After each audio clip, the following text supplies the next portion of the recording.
You can stop me at any point in time if you have specific questions, especially, yeah, about your son, where he's at now, anything you want to see me talk about more. Because this is a nice overview of augmentative communication, which you have experienced then in the past. But yes, we'll go through it today. We're just going to talk all about AAC. So you know that's augmentative or alternative communication.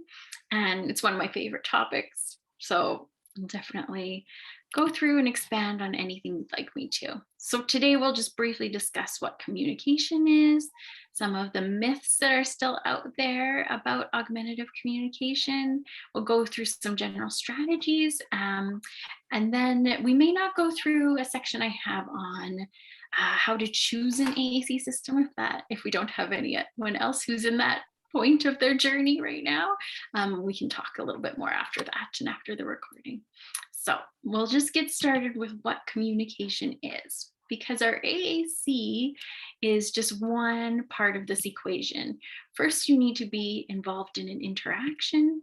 Then you have your AAC or your verbal speech, some way to express yourself. And then you also need to have a reason to communicate. So you really need this trifecta, these three things to have communication happen. So we're just going to talk a little bit more about each of these things now. So ways to communicate, as you know, so many different ways. So there's verbal, speech, or mouth words, as we sometimes call them. That is our talking, versus we have writing, letters, notes, texts, and then we have nonverbal communication, which is hugely expressive too. So anything from gestures and pointing to body movements, facial expressions, all of that falls under the different ways that we communicate. And we all use most of these ways in our day-to-day, and they're all very important, and we want to honor them all for sure. And then if we look at the reasons to communicate, there are so many different reasons out there. So sometimes with AAC, we get stuck on just expressing wants and needs, like being able to ask for food and favorite toys. But there's this whole wealth of reasons out there. Everything from expressing opinions, telling stories, asking someone to play, indicating when you're hurt, telling a story. There's so many different reasons. So AAC can open up all these different reasons to communicate for someone, even if they're able to communicate partially some of these other things with their speech, then sometimes we can use AAC to expand from there. So this is my favorite little chart. I use it almost every day.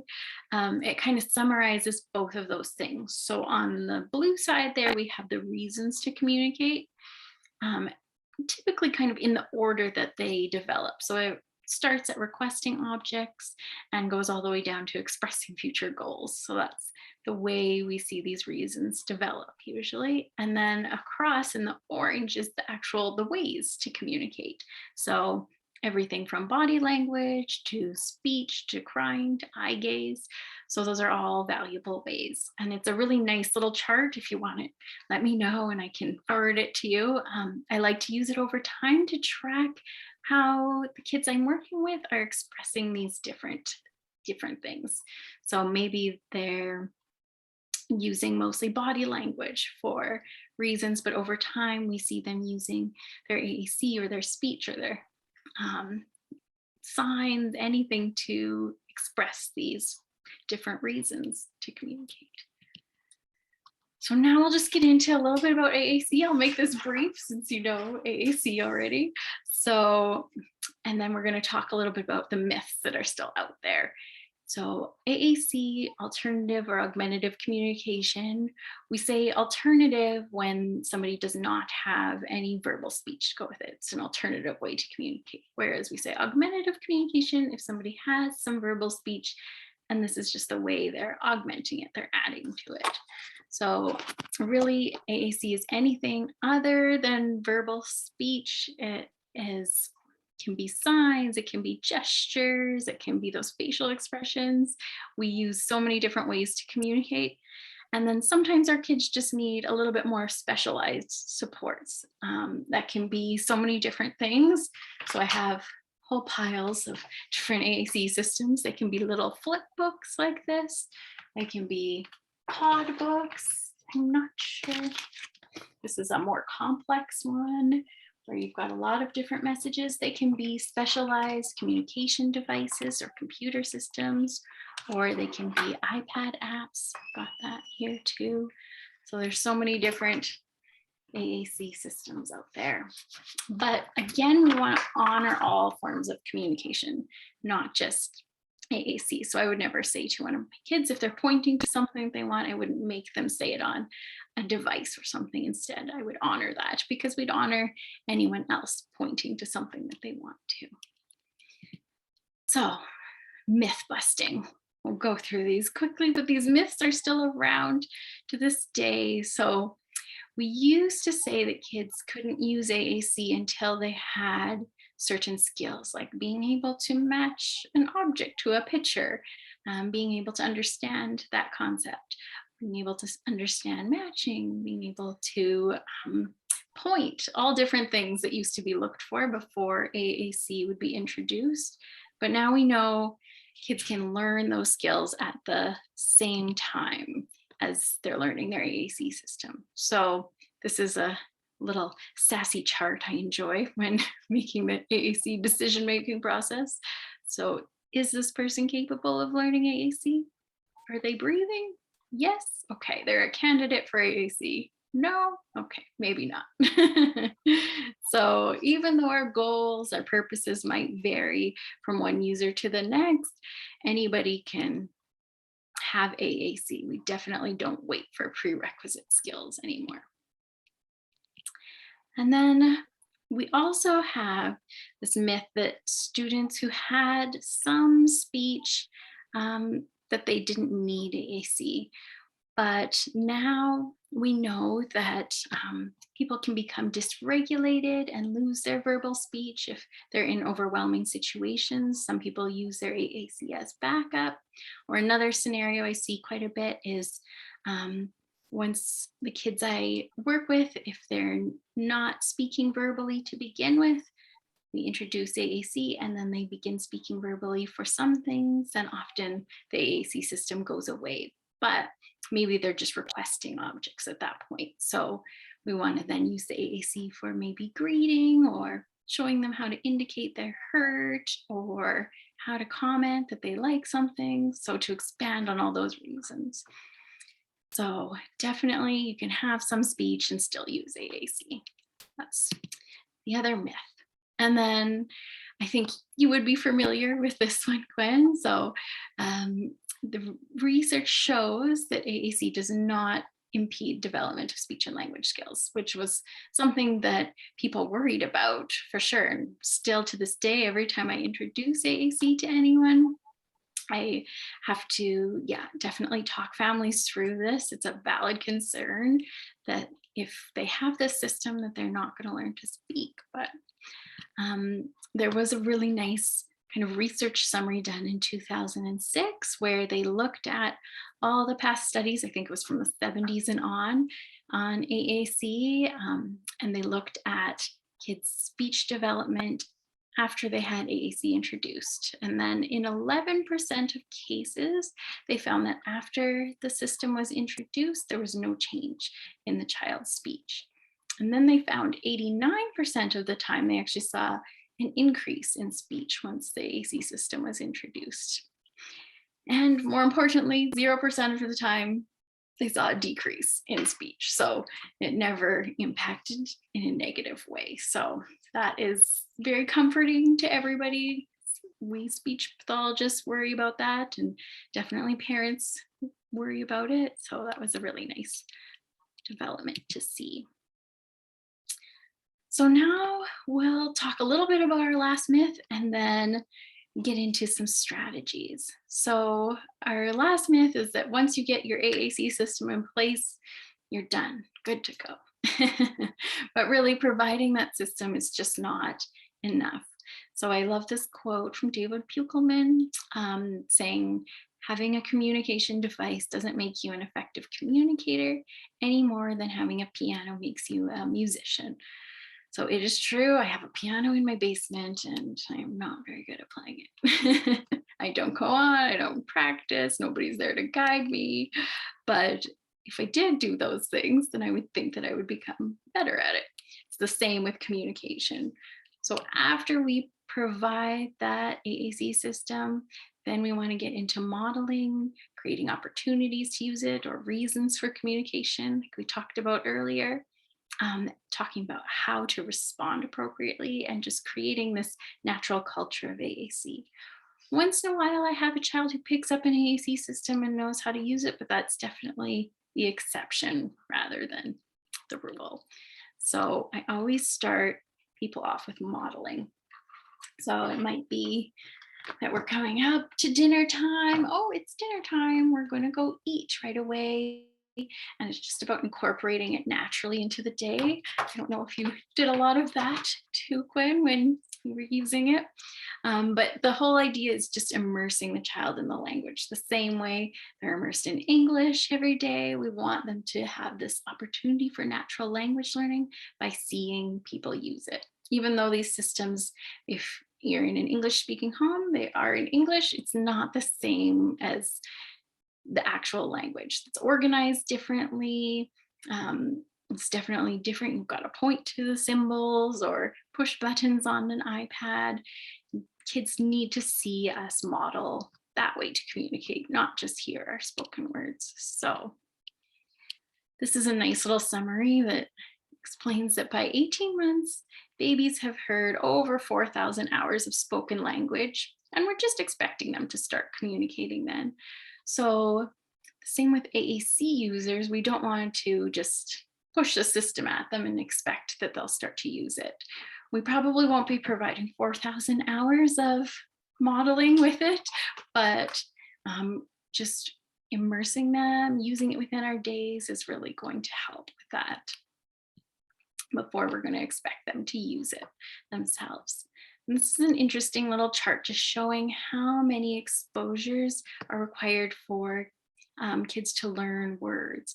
So, and it's based on IQ there. So anywhere from 20 to 55 to hundreds of exposures they might need to learn a word. It's very interesting. So you just to put that in frame of reference for how many times we need to be modeling before we can expect the child to actually learn that word and use it themselves. Now, so many different ways to model, so many different ways. So what I like to do the most is just model what I am saying. Oh, we're going on the swing. Let's go. I'm going to push you up high. I'm going to model keywords that I'm saying. I also model what the child might want to say as well. If they're pushing something away, getting frustrated, I might say, oh, it looks like you are finished. Looks like you do not want that. You're saying, no, it looks like. So we try to do that to give them other ways to communicate other than just their body language when they're getting frustrated.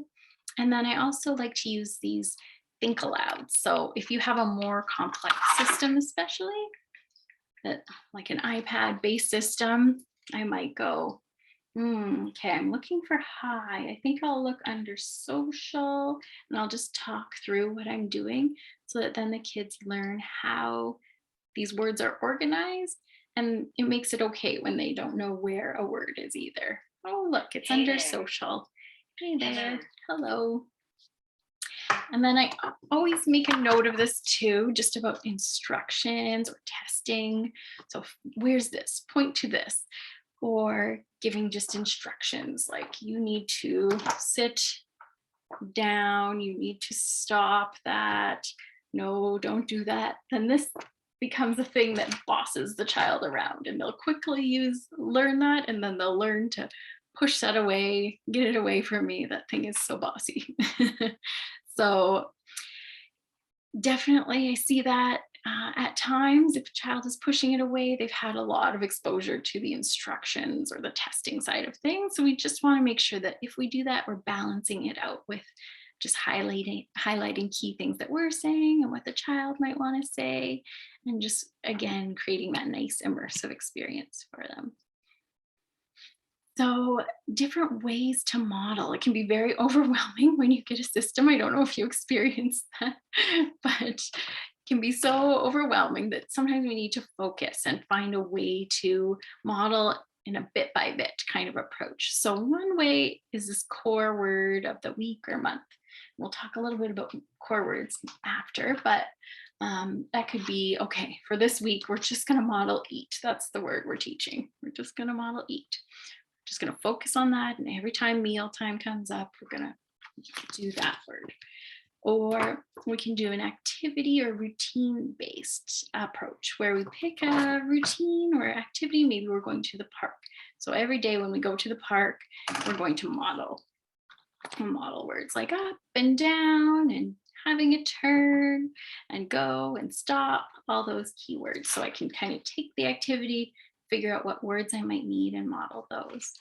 And then the other approach we can use is the communicative functions approach. So that might be looking at our chart and seeing, okay, our child is doing great with requesting different things or starting to comment, but they aren't great with their protesting or rejecting things. So we're going to model like words like finished or no, whenever we see that they seem like they're not wanting something, or we're going to model them ourselves when we are done something. So we might focus on that communicative function or reason for communicating so that our child learns how to communicate that particular type of message. So those are kind of my 3 ways, and we pick whichever way works for a certain family or a classroom. And then I have these nice little planning sheets too that the internet has generously provided me with. There's little links under each one. And that can be a nice way just to take a moment and sit down, fill one out, and make your plan. So after we do modeling, we've got to get into encouraging or providing that reason for communication. So I like to stick more to the natural side, giving natural choices throughout the day that anyone would have. Doing waiting is a big thing. Keep calm and just wait. And I love doing that within what we call people games. So maybe we're singing Ring Around the Rosie and then we're pausing before we say down to see if our child will then use that word and say down. So we're going to do that. Creative confusion is another nice thing that's out there for us. So that can be during dressing. We put a sock on our head and see, is the child going to comment on that now? Will they notice?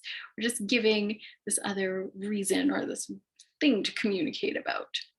So it kind of goes back to that first couple of slides that we talked about. What is communication? And we've got to give them a reason now.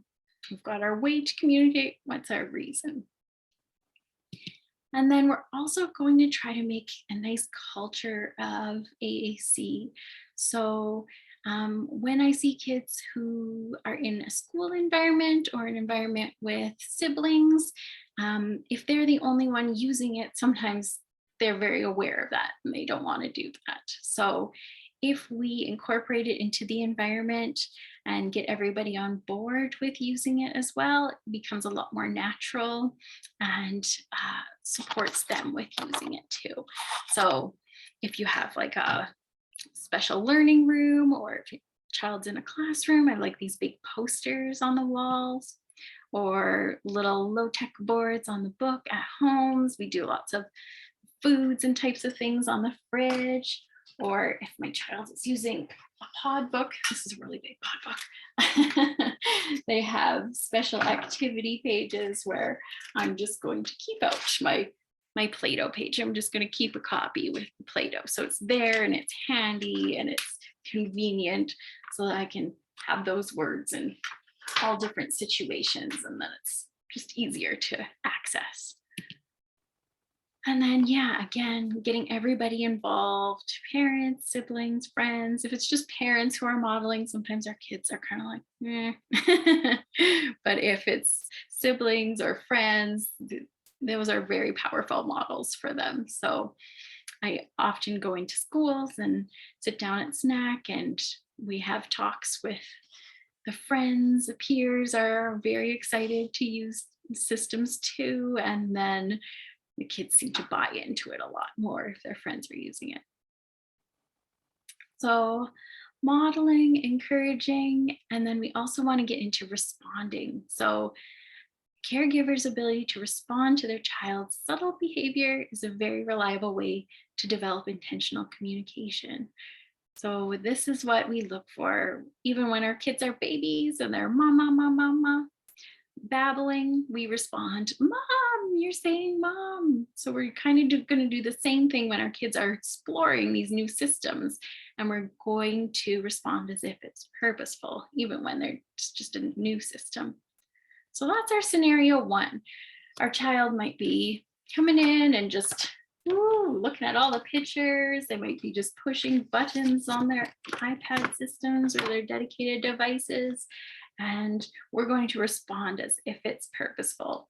If they hit zoo and there's nothing about a zoo going on, oh yeah, I like the zoo too. Oh, let's see what different animals are at the zoo. So you're going to respond as though the message was purposeful, even if it's just exploring, just to help the child understand the power of the system.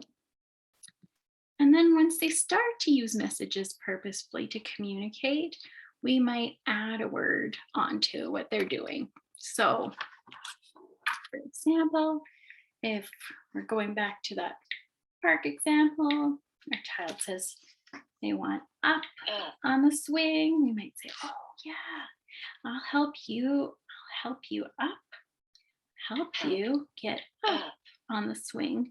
So you're just going to add a word to show them how to expand what they're already doing once they're at this stage of using messages purposefully. Okay, and maybe Nasheen, are you there? You can kind of stop probably at this point. Okay, I'll do that.